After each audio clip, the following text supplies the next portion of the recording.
Jadi kita itu menanggapi sesuatu biasanya yang muncul dulu itu rasa atau emosi kita.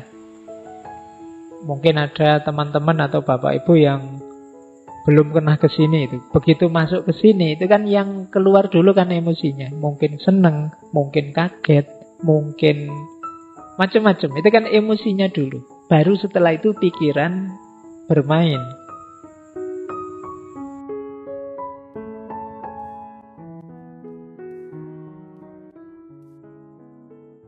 Assalamualaikum warahmatullahi wabarakatuh.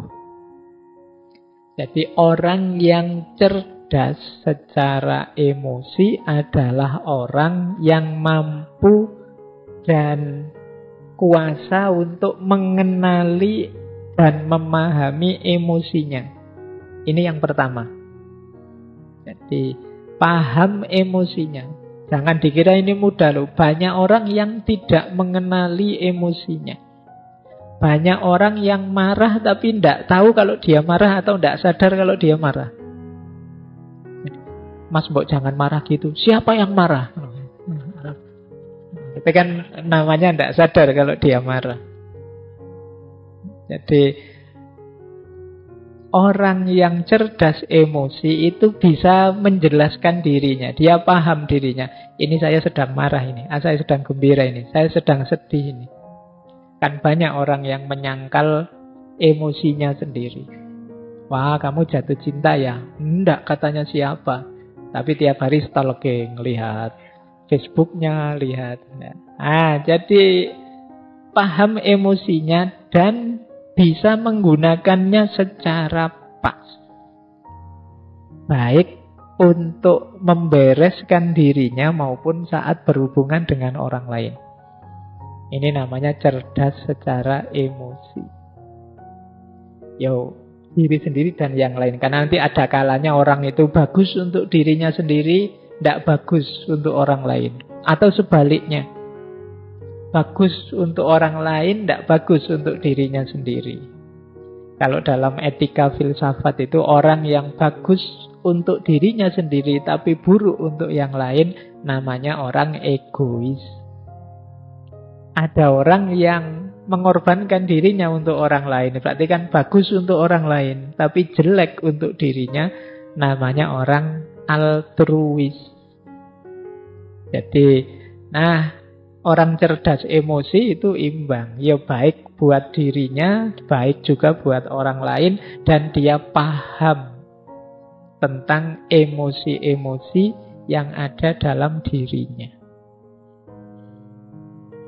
Itu ada katanya kalau teman-teman mahasiswa ingin mendalami, istilah ini pertama kali digunakan oleh Peter Salovey dan John Mayer. Tapi yang paling mempopulerkan istilah ini ya Daniel Goleman. Teman-teman insya Allah yang mahasiswa pasti pernah dengar nama ini dengan bukunya Emotional Intelligence. Why it can matter more than IQ. Terjemahannya dalam bahasa Indonesia sudah ada. Bajakan bukunya juga ada. Ya sekarang buku baru itu sedih penerbitnya, bajakannya lebih cepat daripada sini masih belum jadi yang dijual bajakan itu sudah ramai. Yang penerbitnya belum laku satu pun malah yang bajak sudah ratusan eksemplar.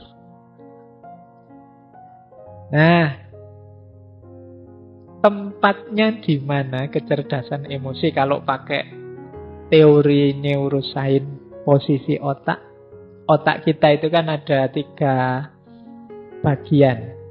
Ada bagian luar, ada bagian dalam, ada bagian bawah.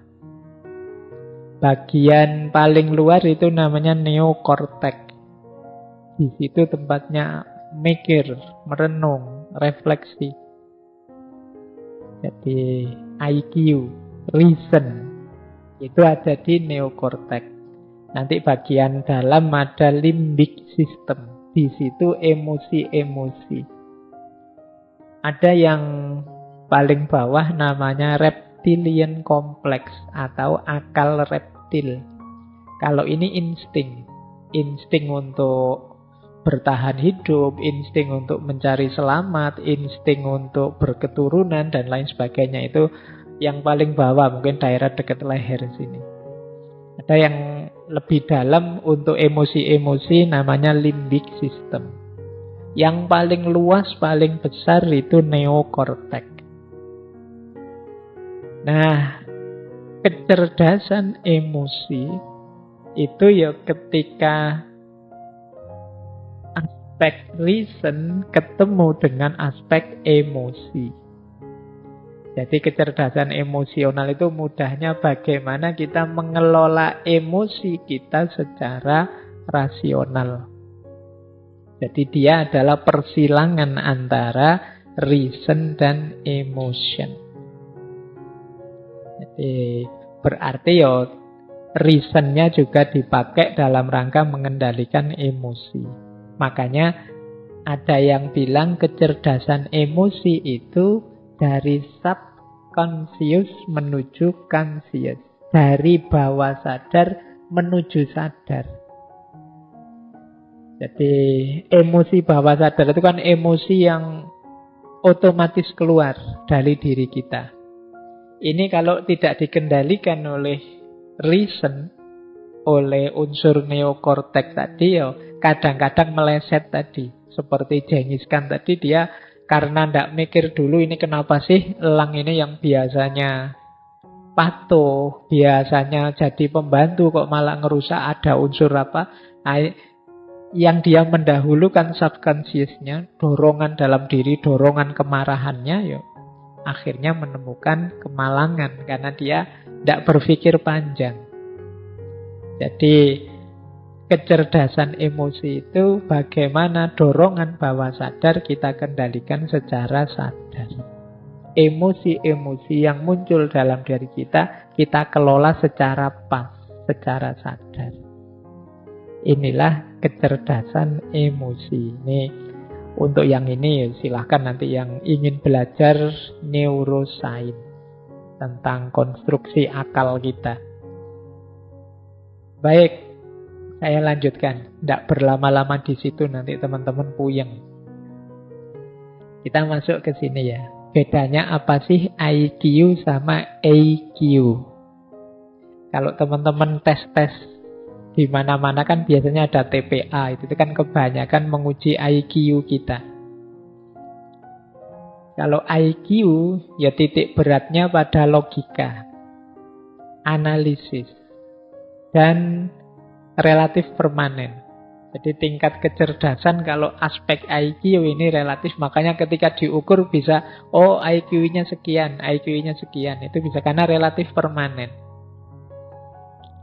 Nah, beda dengan emotional quotient.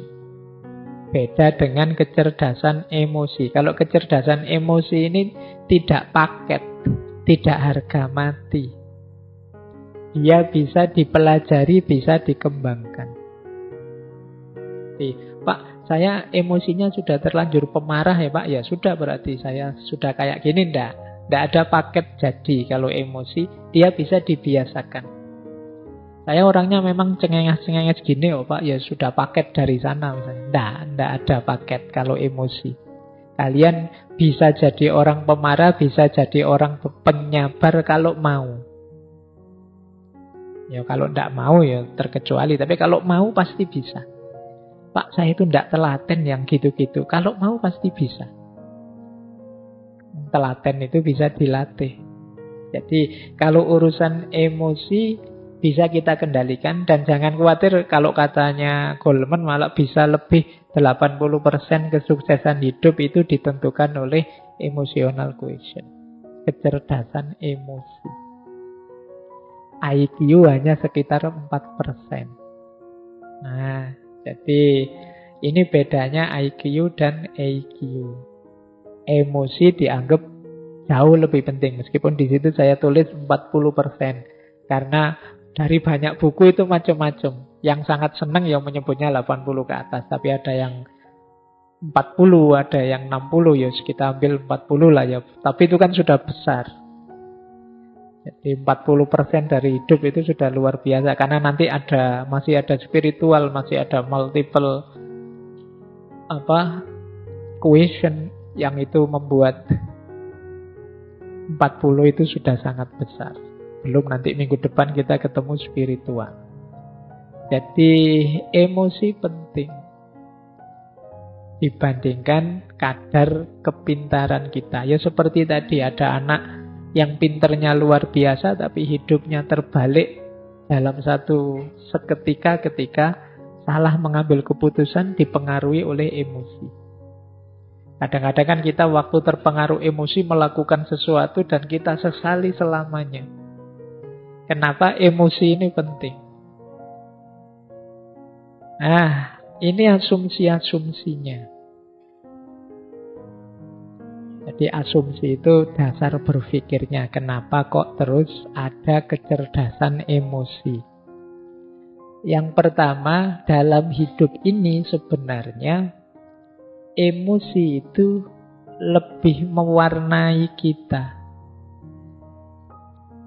Jadi kita itu menanggapi sesuatu biasanya yang muncul dulu itu rasa atau emosi kita. Mungkin ada teman-teman atau bapak ibu yang belum pernah ke sini itu. Begitu masuk ke sini itu kan yang keluar dulu kan emosinya. Mungkin seneng, mungkin kaget, mungkin macam-macam. Itu kan emosinya dulu. Baru setelah itu pikiran bermain. Oh, yo pantes rame, wong yo ada minumnya misalnya. Nah, itu pikiran belakangan, tapi kesan awalnya itu yang maju emosinya dulu. Jadi orang itu lebih banyak disituasikan oleh emosinya, bukan oleh pikirannya. Jadi kalian seneng dulu misalnya yang suka ngaji ini, suka dulu dengan ngaji ini, alasannya belakangan. Alasan itu kan dicari-cari nanti, wah enak ngaji ini, santai, wah enak ngaji ini. Itu sebenarnya alasan belakangan. Padune wis seneng duluan. Kalau kalian tidak seneng, dicari-cari juga alasannya untuk tidak seneng. Iki ngaji capopo, ndak ono Qur'ane, ndak ono anu ini dicari. Nah, itu belakangan juga. Yang lebih dulu apa? Ndak senengnya dulu.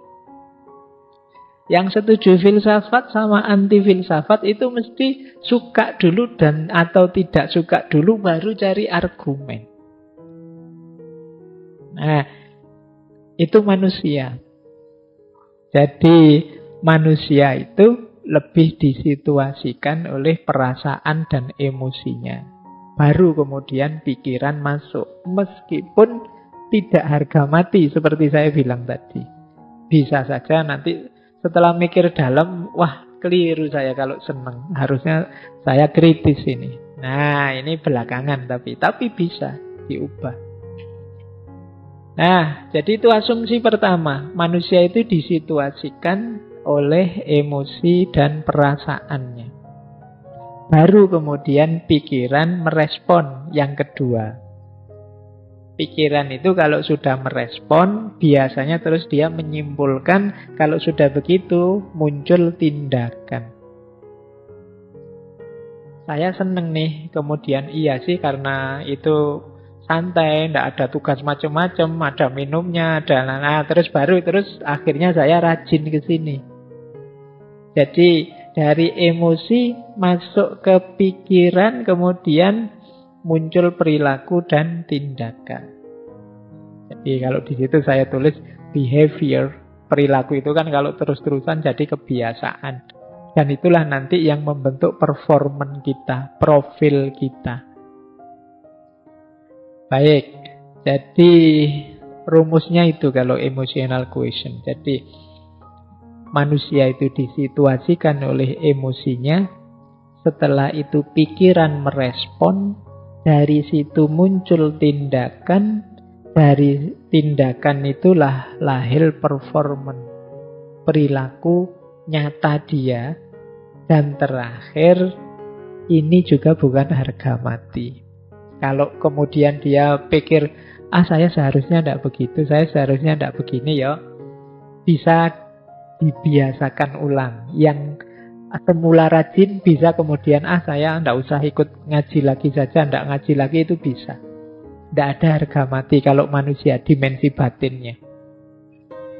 Baik, jadi ini asumsi-asumsinya. Nah, saya lanjut. Ini ciri-cirinya, ini umum saja ya. Semoga tidak ada yang tersinggung. Jadi ada yang emosinya rendah, kecerdasan emosi rendah, dan ada yang kecerdasan emosinya tinggi. Orang yang kecerdasan emosinya rendah, antara lain, ini saya tidak bilang semua, cirinya adalah yang pertama, cenderung mencari kesalahan pada orang lain. Kalau dia merasa tidak nyaman secara emosi, selalu mencari kambing hitam. Siapa ya yang membuat aku gelisah? Siapa yang membuat aku ruwet kayak gini? Selalu mencari keluar. Nah, ini ciri-ciri emosinya rendah. Paling tidak dia membiarkan dirinya disulitkan, direpotkan, digelisahkan oleh orang lain. Berarti dia tidak mampu mengontrol dirinya. Seperti kemarin-kemarin kan sering kita bilang bahwa kamu itu sakit hati atau tidak tergantung dirimu, tidak tergantung orang lain. Kalau ada orang lain kok bisa membuatmu segelisah itu, ya salahmu sendiri, kamu mau digelisahkan oleh dia. Nah, jadi cenderung menyalahkan orang lain. Yang kedua, tidak mampu mengungkapkan perasaan. Seneng tapi tidak berani mengungkapkan bahwa aku suka. Benci tapi takut mau bilang aku tidak suka. Nah, ini daya kontrol emosi kita tidak bagus. Tidak cerdas mengungkapkan apa yang kita rasakan. Pak, saya tidak nyaman loh Pak ngaji kayak gini nih, tapi saya tidak berani ngomong lah. Nanti kalau saya ngomong diketawain orang semasjid ini misalnya. Nah, itu ada sering kita itu dilanda kendala untuk mengungkapkan apa yang kita rasakan.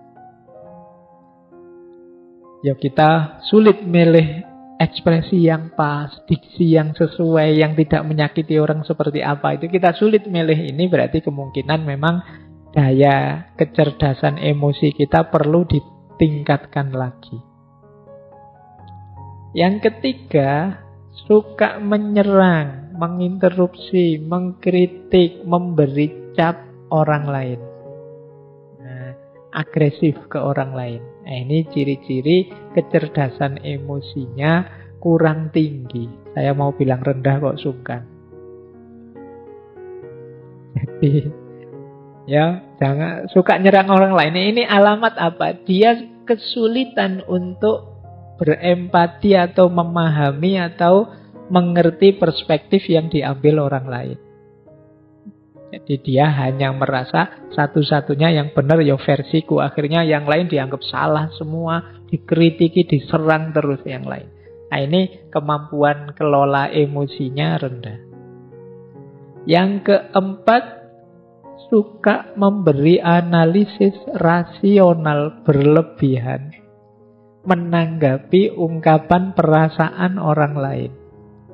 Nah, ada enggak teman-teman yang punya teman ketika kita sedikit curhat padanya, kita curhat 3 detik, dia nasihatnya setengah jam. Ya. Aku itu loh kok perasaanku enggak nyaman ya. Wah, terus kita nasihati, ya hidup itu memang begitu, ada teori ini, ada. Ya. Jadi itu sebenarnya ya termasuk ciri-ciri belum matang emosinya. Masih ingin mendominasi, masih ingin menguasai, masih ingin orang lain harus ikut dia. Nah, terlalu banyak ingin ngontrol. Berarti dia ingin memposisikan diri lebih tinggi dari temannya, dari sahabatnya. Nah, termasuk ciri emosi yang rendah adalah sering bohong tentang perasaannya atau emotional dishonesty. Ini sama seperti tadi. Kalau tadi tidak mampu mengungkapkan, kalau ini bohong. Mungkin demi citra, mungkin demi orang lain senang, mungkin demi macam-macam. Tapi intinya dia bohong. Padahal itu merugikan dirinya, bisa juga merugikan orang lain. Karena orang lain jadi sulit memposisikan diri di hadapan kita. Suka enggak kamu kalau saya gayanya begini? Sebenarnya enggak suka, tapi bilang, wah suka sekali saya Pak.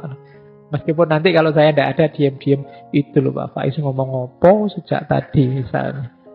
Nah, ini namanya emotional dishonesty. Jadi ketidakjujuran emosional. Ini kalau orang-orang dekat kita, kalau kita tahu mereka tidak jujur kan menyakitkan. Jadi tidak hanya merugikan diri sendiri, tapi merugikan orang lain juga.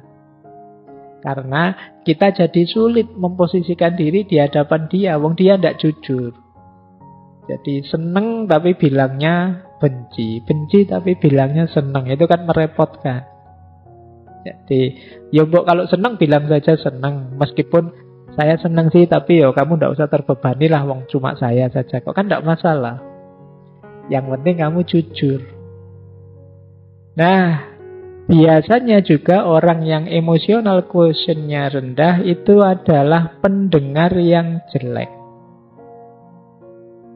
Ndak betah dia mendengarkan, suka interupsi, suka debat.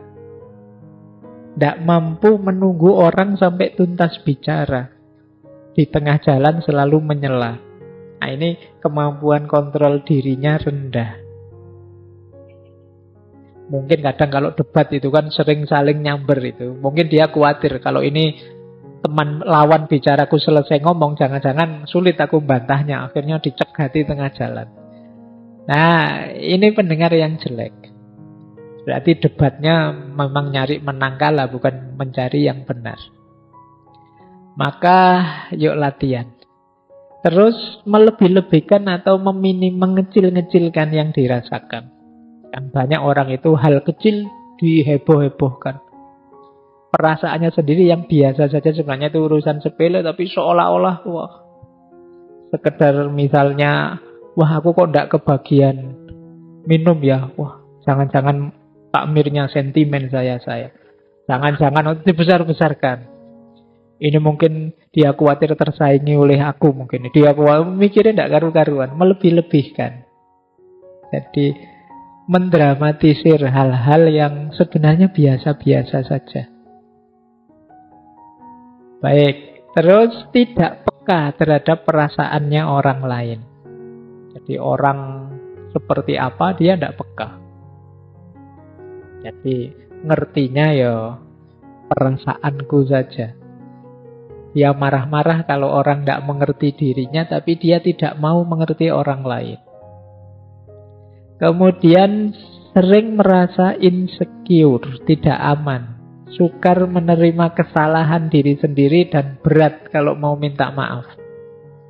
Jadi kalau ada teman-teman punya ciri begini, berarti ya harus belajar lagi emotional quotient. Kecerdasan emosional. Kemudian pesimis, merasa dunia ini tidak adil. Wah, tidak adil dunia ini. Ya, orang kaya kok tambah kaya, aku kok tambah miskin. Nah, kan sering yang mengeluh begitu kan banyak. Tidak adil Allah ini. Kadang-kadang Allah juga dimarahi. Nah, ini hidup pesimis. Apa maunya Allah itu? Saya kemarin baca di mana itu. Apa yang dipikirkan Tuhan itu kan gitu. Kan banyak yang komplain dengan kalimat-kalimat begitu. Baik, jadi pesimis. Sukanya mengeluh. Yang dilihat yang buruk-buruk, yang jelek-jelek saja. Ini ciri-ciri emosional kecerdasannya rendah. Kemudian kaku, tidak luwes. Jadi sulit beradaptasi terhadap perubahan-perubahan dalam hidup. Orang yang kaku itu kan berat, mudah patah. Maka jadilah orang yang tangguh. Tangguh itu bukan berarti kaku. Kalau pakai ilustrasi biasanya orang berilustrasi kayak sabuk. Sabuk itu kan lentur. Jadi kadang-kadang dipakai di gigi satu ya bisa, di gigi dua bisa. Kalau kita sedang kerempeng ya masih bisa pakai yang gigi paling awal. Nanti kalau sudah agak makmur bisa.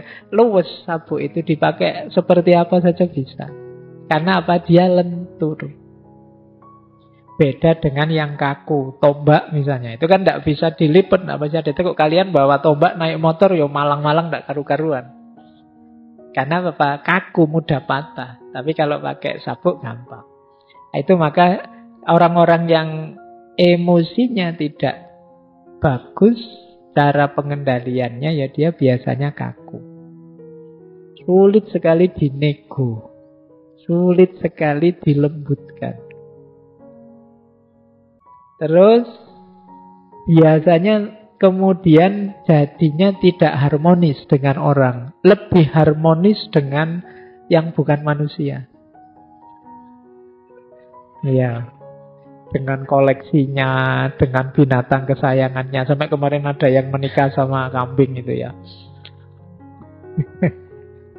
Mungkin dia sudah putus asa dengan manusia, itu dia. Jadi kenapa ada orang putus asa dengan orang lain? Karena dia sendiri sulit membangun relasi yang harmonis dengan orang lain. Dia menyangkal fakta bahwa kita ini makhluk sosial yang tidak bisa hidup sendiri. Nah, jadi itu di antara ciri. Kalau ada orang kok lebih sayang dengan motornya, dengan mobilnya daripada keluarganya, anaknya, istrinya, itu kemungkinan ada masalah dalam relasi. Terus puas kalau bisa menghina orang lain, mengalahkan orang lain. Kadang-kadang dibela-belain dengan bikin hoax, bikin kebohongan. Yang penting musuhku kalah. Nah, ini berarti orang yang lemah secara emosi. Kebalikannya kalau orang yang kecerdasan emosinya tinggi, itu ya kebalikan ciri-ciri tadi. Dia tidak takut mengungkapkan apa yang dirasakan. Kalau iya bilang iya, kalau tidak bilang tidak. Kemudian tidak didominasi oleh perasaannya. Orang bisa takut manusiawi, tapi jangan didominasi oleh rasa takut. Orang bisa kecewa, ya wong manusiawi, tapi yo jangan terus hidupmu hancur gara-gara satu kekecewaan kecil. Jadi tidak didominasi oleh perasaan. Kemudian mampu membaca isyarat-isyarat, tidak hanya kata-kata. Ini hubungannya dengan kepekaan tadi. Misalnya sudah jam 10 ngaji tidak selesai-selesai, yang di sana menguap, yang di sini menguap, tapi saya ngomongnya asik saja, tidak peduli. Itu padahal di sana sudah isyarat itu kan, menguap itu ngantuk. Nah, membaca bahasa nonverbal ini salah satu ciri kecerdasan emosi. Itu nanti kayak orang ceramah, tidak selesai jamaahnya sampai mulet-mulet, dia ngomong terus. Sampai dikode gini-gini juga tidak paham. Materinya malah ditambah. Al-waktu kas-saif. Waktu memang penting. Ini sudah diminta selesai, tidak paham. Ini komunikasi nonverbal namanya. Ciri orang yang cerdas emosi. Kadang-kadang dikedipin sekali saja paham. Itu cerdas. Kita mengangguk atau menggeleng sebentar, dia paham. Itu cerdas secara emosi. Banyak orang yang tidak peka dengan yang begitu-begitu. Nah, kemudian orang yang cerdas emosi itu melakukan segala sesuatu karena dirinya sendiri. Tidak tergantung atau mudah terpengaruh oleh segala yang di luar dirinya. Jadi dia bisa memotivasi dirinya. Hari ini kan banyak orang untuk motivasi saja mahal-mahal ngundang motivator. Biar saya tidak malas, Pak. Oh, tidak malas saja kok mahal. Tinggal kamu tidak malas kan selesai. Tapi kan kita menghabiskan biaya banyak untuk memotivasi diri kita. Loh, orang yang cerdas emosi itu mampu memotivasi dirinya. Kemudian kebalikannya orang yang rendah emosinya, dia optimis, orang yang cerdas emosi itu. Kemudian nyaman kalau membicarakan perasaannya, tidak malu-malu. Kemudian tidak kalah oleh emosinya seperti tadi. Nah, mampu merenungi dirinya, mampu muhasabah kalau bahasa agama. Oh iya ya, apa pas ya saya emosi saya seperti tadi misalnya. Harusnya aku lebih agresif sedikit sehingga anak-anak ini tidak ngantuk misalnya. Itu merenung. Karena saya bilang tadi ya, emosi kita itu bukan harga mati. Tidak seperti IQ. Jadi tergantung kita ingin dibentuk seperti apa. Nah, kemudian ada ketahanan emosi, tangguh.